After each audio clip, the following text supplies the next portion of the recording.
Hello and good afternoon. We're live at 3 o'clock here in Melbourne, and I thought earlier this morning that I'd do a live stream. I haven't done a live stream for a while now, and I had something going through my head. I've been meeting with similar kind of clients in the last few weeks, having similar conversations with them, all about at the same point, all trying to do the same kind of thing. And I thought there may be some value in sharing that with you, whoever's out there that may be jumping on live to watch me. So if you are watching live, give us a thumbs up, a like, or let us know. Drop in a comment to say you're there. Mina, thank you for joining. I'm just trying to get my phone going to see that it's coming through properly on here. Just bear with me a minute.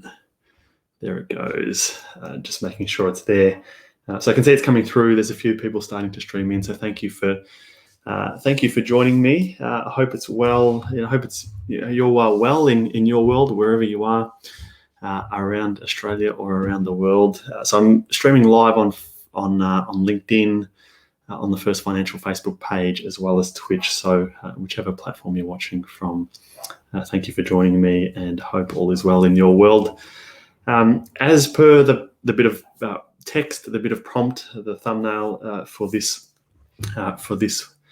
live stream. Hi Carly, thank you for joining me also. As per the text for this live stream, I've had a number of meetings in the last couple of weeks in particular with similar type of people, and so I wanted to share some of that with you. So they're often couples, but not always. Late 30s through to early 40s, earning good income. So we're talking $300,000, $400,000, $500,000 household income. So they're not in an average household incomes. Their household incomes are quite up there, and getting to a point where they're starting to say, look, and understanding and appreciating, hey, we've got a strong household income coming in. But other than owning the house that we've bought, and we've just done some renovations and those kind of things is quite common. We've just bought this house, we've done some renovations, we're well and truly on top of the mortgage, but we don't feel like we're doing anything more. We can appreciate that there's a lot of money coming into the household. These particular types of people that I've been meeting with, and often what I do a lot of work with, they're what I refer to as kind of corporate types. So lawyers, engineers, management consultants, tech and IT, IT sales, that kind of thing. So by and large, they've worked through most of this last year or so. They haven't been in businesses that have been shut down and on JobKeeper and the like. If anything, their lives have been restricted like everyone else's, but they've continued to work. So often they're seeing there's a little bit more cash sitting around in bank accounts and offset accounts and those kind of things. So they're in that age bracket. Late 30s through to kind of mid 40s, early to mid 40s. Household incomes all $300,000 plus. They've worked through the last year, built up a bit of savings, and as I said, getting to the point where they're saying, aside from just buying our house and doing the renovations around our house, which is all now behind us and we're under control, what do we do next? And so I've reached out for some assistance, and it's great because I really do love working with clients like that. They're going through exactly the same things that I'm going through, trying to build a house, a couple of young kids at either school, or my youngest is at childcare still. So we're all at the same kind of life stage and kind of help them through. So what do we do? Where do we go to from here? If you've caught any of my previous videos, some of my live streams, there's a lot of emphasis that I put on putting in place some basic protections to begin with. I'm not going to go through the whole life insurance spiel with you now. But just to point out, particularly for those on the higher incomes, so if the household income is $300,000 plus, you might have a couple of people earning $150,000 to $200,000 each, or maybe there's one that's at $250,000 to $300,000 and someone that's a little bit lower. You'll probably find that through your default insurance, through your default super rather, you've got some insurance benefits. Particularly what I want to mention here is income protection. So you can appreciate that there's this big income coming into the household, but that's solely reliant on you continuing to be able to show up to work and earn that income. If something happens and you can't show up to work anymore and earn that income, well, it all stops. So you need to protect that ability to earn that income. And you'll probably find that a lot of people, and certainly a lot that I come across, have some level of default insurance through their super funds, particularly income protection. It's often very, very lacking relative to what someone might be earning. So you might have a default insurance policy that might pay you $3,000 or $3,500 a month if you're unable to work, but you're actually earning $10,000 or $15,000 or $20,000 a month. So it's nowhere near what's actually being earned. And so the first thing that we look at doing is actually replicating that outside of super. So covering your income properly, getting that $10,000, $15,000, $20,000 a month income covered as much as possible, but holding that outside of super. One of the big challenges that a lot of these higher income households face is they're paying a lot of tax, and often coming to me saying, James, I'm paying a lot of tax. What can I do about minimizing that? One way of doing that is holding this income protection policy outside of super. So if you're paying for it personally, if you've got the big household income and the capacity to pay for it, you're often better off paying for it personally. Not only can you get an appropriate policy that's covering as much as possible of your income, those premiums are also tax deductible to you as well. The tax deduction is worth more to you paying it individually against your big household income than it is the small tax deduction that's available through super. Moving on from there, then on the topic of super, so these big household incomes, there'll be a lot of super contributions being made on your behalf by your employer, or if you're self-employed and paying yourself properly, on your own behalf. There's some big super contributions being made each year. There's a limit at $25,000 that can be made in pre-tax super contributions each year. And if someone's earning $200,000 a year, their employer's putting in the best part of $20,000 a year to super for them anyway. So getting up to that cap, that $25,000 cap, doesn't take much.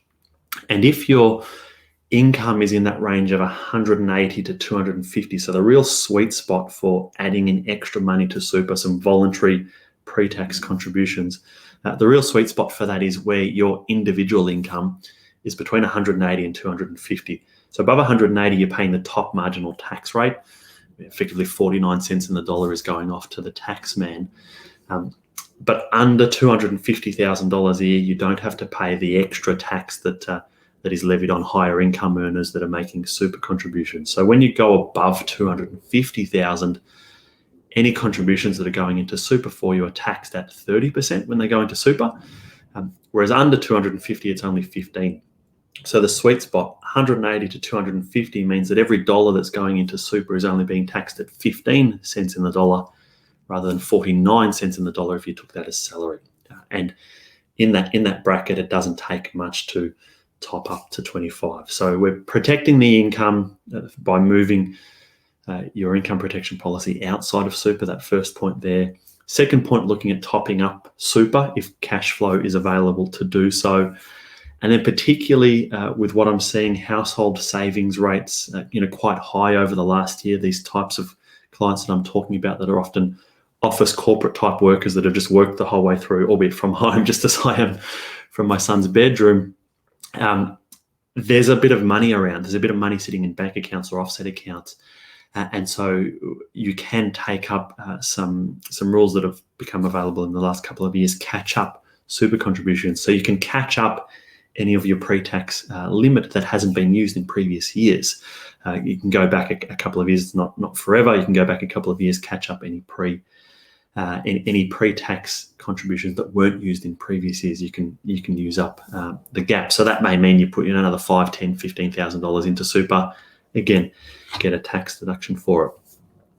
Once you've maxed out your super contributions, there's really not much more that you can do there. You can get involved a little bit with the investments and the structure, and evening balances out between a couple if that's what your household looks like. But over and above that, not a lot more that you can do with super. Then we move on to, okay, well, if there is extra money around and looking to do something productive with that, what are some of the things to do?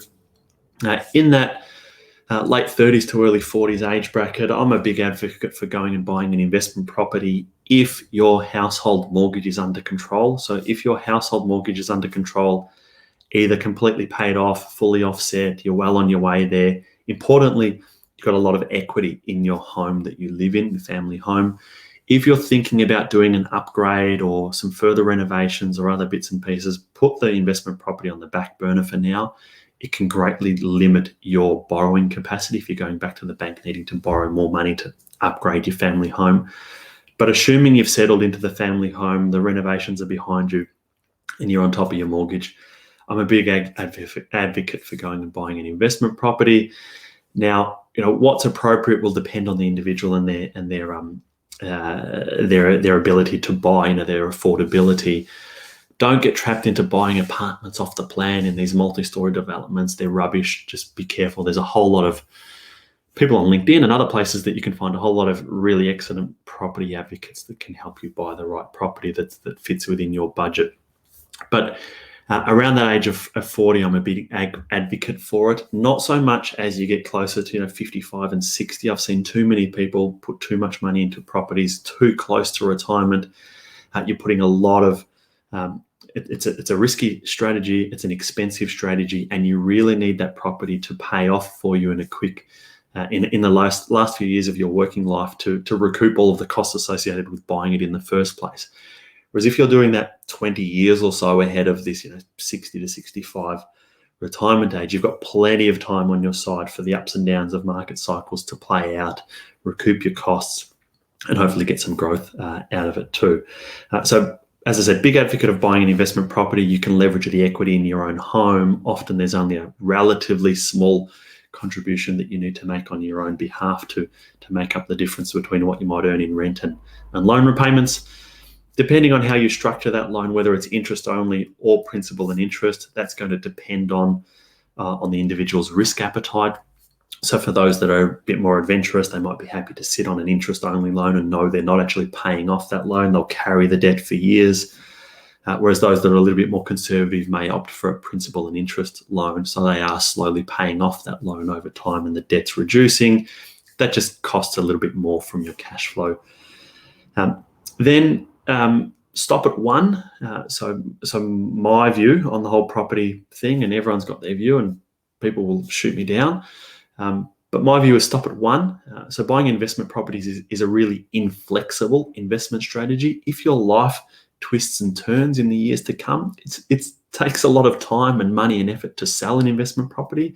You can't just say to the bank, hang on, I want to pause my loan repayments because I'm going to go on a 6-month overseas holiday with my family and I'm not going to earn quite so much money. I need to pause the loan. So buying one is often a good idea. But then when you're looking to do further investing, that's when we start to say, well, look, let's look at regularly investing into the share market. The beauty of that is that you can dial it up or dial it down as things are moving along in your life. So if you're getting pay rises and bonuses and there's more money coming through, keep adding to that regular investing. But the best way to go about it is have some set dollar amount. $500 a month, $1,000 a month, $2,000 a month is all going to depend on your individual circumstances, but some set amount of money that you're contributing either on a weekly basis or a monthly basis that month in, month out, you're buying and buying and buying into share markets, averaging in and building up that position over time. It's the best way to play it. As I said, it's entirely flexible, so you can dial it down, you can dial it up. If you need a little bit more money in your life for whatever reason, or you're taking the kids overseas on a holiday, you might want to dial it down a little bit to save up some cash to pay towards that. You can easily do that. You can turn it off if you need to and just let the shares sit there for a while. The thing to be mindful of, though, is tax. So back to these higher income households that we're talking about, they're earning a lot of money. Their tax rates are pretty high. So any investing that they're doing just adds extra income on top of their wages that they're earning, which requires a lot of tax to be paid. So need to be careful about this purchasing of investment property, regularly investing into the share market, these kind of things. They're trying to do that in a way that's maybe trying to shelter from tax. So to get the negative gearing benefits, often you have to just do that in your own name with the property purchase. But regularly investing into the share market, you might look at doing that if there's a lower income earning member of the couple. You might look to do it in their name.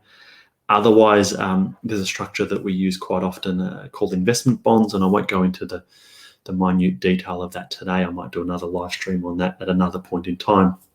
But it's a similar structure somewhat to superannuation. Doesn't have the restrictions around superannuation though. in terms of access to money or contribution limits. So you can put in as much money as you want, you can take out as much money as you want, and it's an internally taxed vehicle at a maximum rate of 30 cents in the dollar. Often the underlying investments, their tax rate is a whole lot less than that, but it shelters that from the individual's name. It doesn't distribute any income that needs to go into tax returns and pay tax at marginal rates on. It's an internally taxed vehicle, just like super is, at a little bit of a higher tax rate. So we use them a lot if we can't put income or investments into a lower earning member of the couple's name. And then I guess the final piece there, depending on occupations that individuals are in, some people are more at risk of being sued or litigation, bankruptcy, these kind of things. And so there's a layer of asset protection that needs to go over all of this. So holding the family home maybe in one person's name over another, buying an investment property in one person's name over another. You might not get all of the tax benefits associated with the negative gearing, but I would much rather have the asset protected and give up a little bit on the tax side and have that asset protected. Same thing with investing into the share market. Maybe it's through a trust. Maybe it's through a company. For the ultra wealthy families, look to do companies to limit the tax and the distributable income. Then there's these bonds and those kind of things. So there's a level of asset protection that needs to go over it too. So they're the few things that I've been talking through with a range of different people in the last few weeks. I'm not sure what it is, but there's in the last probably month in particular, I've had a number of meetings with people that often couples, but not always. Late 30s, early 40s, household incomes $300,000, $400,000, $500,000. And as I said right at the start, appreciating the position they're in from an income point of view, wanting to make the most of that whilst they have that earning capacity, and looking to do things outside of just buying their family home and paying it off. So there are a few of the strategies that we've been working through. There's a whole projection tool, modeling tool is probably the way to look at it, that we work through off the back of this conversation with clients to say, well, look, where are you at? What are you trying to achieve? And what is your ability to contribute towards anything that you might be looking at doing? And then you can plug a few numbers in and say, if you did this and you did that, you did this and you did that, and a range of assumptions held true, look what might happen over 10, 15, 20 years. And then off the back of that, we can prepare the advice and go from there. So Lawrence, I did see you jump in and leave your comment. Thank you for joining me. I was just in the middle of my ranting there, so I didn't want to stop. But yeah, that brings me, I guess, to the end of the live stream. There's been a few people coming in and out on LinkedIn. I can see a one there. I suspect that might be someone on Facebook or Twitch, wherever you're watching from. Thank you for joining me. Yeah, that's it for today. I'll look to do another live stream on these investment bonds, talk a little bit more about that in the next week or two. But I hope all is well in your world. If there's no other comments or questions or anything there, I'll sign off in a second. But thank you all for joining me. Actually, one parting comment, and I'm going to record a separate video on this later on. I had someone say to me earlier in the week, James, I wasn't sure that you're actually still taking new clients and working with new clients, given all of the videos and all the rest of it that you're doing. I thought maybe you moved more into that kind of influencing type space. I will say that still very heavily entrenched in the one-on-one financial advice work, and that's what I do on a day-to-day basis. This type of stuff is fun. I like to share my views and bits and pieces that I'm working on with you all that tune in to watch. But day-to-day is certainly still working as a financial advisor. Yeah, thanks, Lawrence. Good. I'm glad you maybe be able to use this to tick off a few things that you might be doing in your own life. And Glenn, I can see your comment there too. So thank you, everyone. I'll sign off now and catch you live another time. See you. Bye.